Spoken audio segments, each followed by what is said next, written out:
TIL that LBJ constantly asked the flight crew of Air Force One to change the temperature of the cabin. Eventually, they installed a fake control knob for him to control the temperature himself. The president stopped complaining. We visited this museum in 2010 and I took a picture of the fake temperature switch. In my mind it was such an odd thing to label, that a decade later I remembered it. Separate but related, I wish we had taken the guided tour. When my office got a centrally controlled HVAC system a few years ago, we left the old wall control thermostats in place, connected to nothing. We took the plexiglass locking covers off them so folks can adjust them at will. Many fewer complaints, overall. The people in some areas have elaborate agreements worked out among themselves as to what specific temperature they're going to set theirs to. I get it. 1 second I'm freezing, the next second I'm on fire with the heat of 1,000 suns. Dummy stats are definitely a thing that continues to be used. Placing them in buildings with large numbers of occupants lowers complaints. Not one of his dick stories, but here's my favorite LBJ, https://www.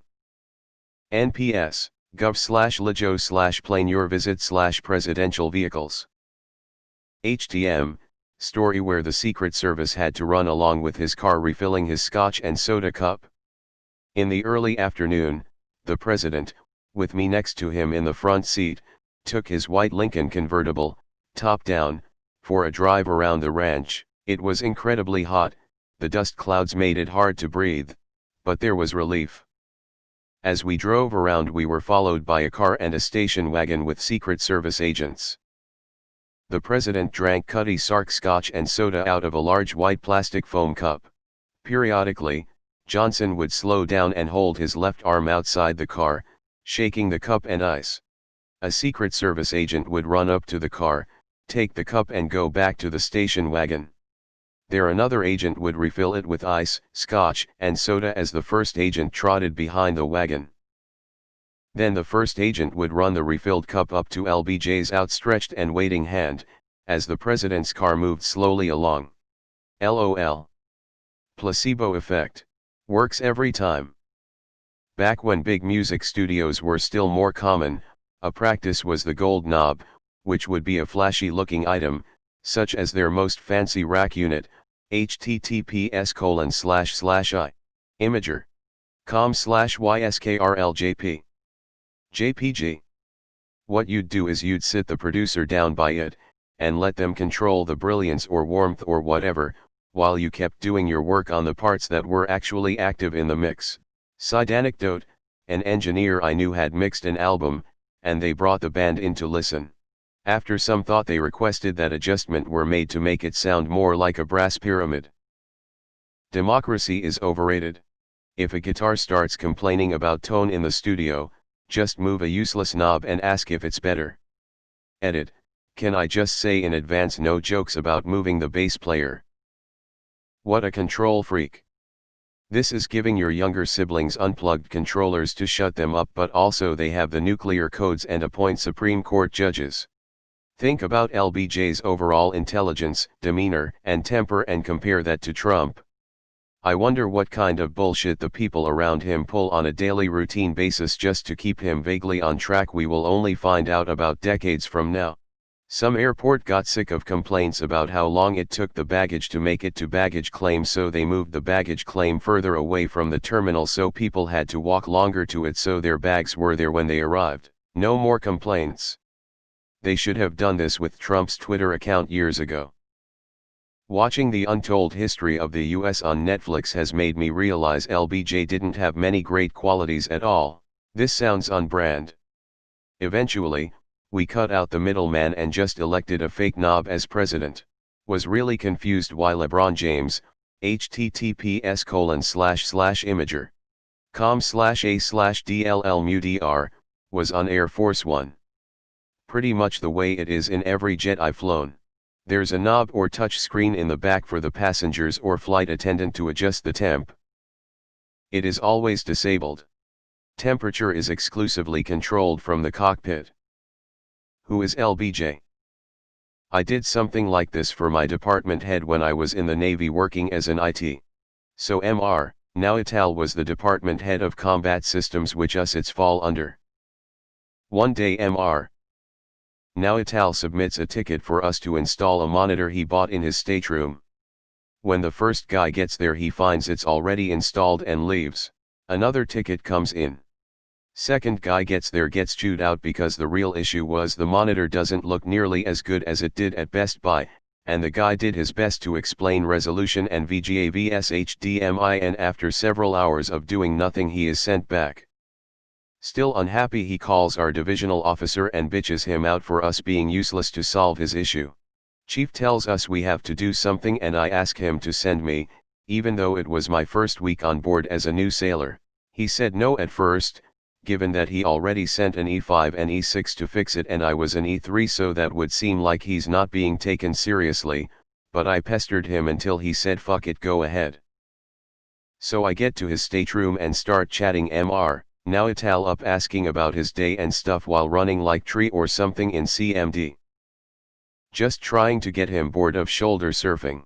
Eventually I ask about his latest promotion and awards, so he turns around to grab his new uniform to show it off. Now's my chance. I open the display settings, and I drag that fucking slider halfway down and hit apply. Then I go, I found the issue. Sir, does this look any better? And put the resolution exactly where it was before. Issue resolved, department head happy. I did this to my wife in our house. We had 2 thermostat zones, upstairs and downstairs, with no air restriction between the two, a gigantic open stairwell. She's one of those people who when they feel cold they turn the heat up to 86. Then they feel hot after the house is a sauna, so they turn it down to 65. Then back and forth. All day long.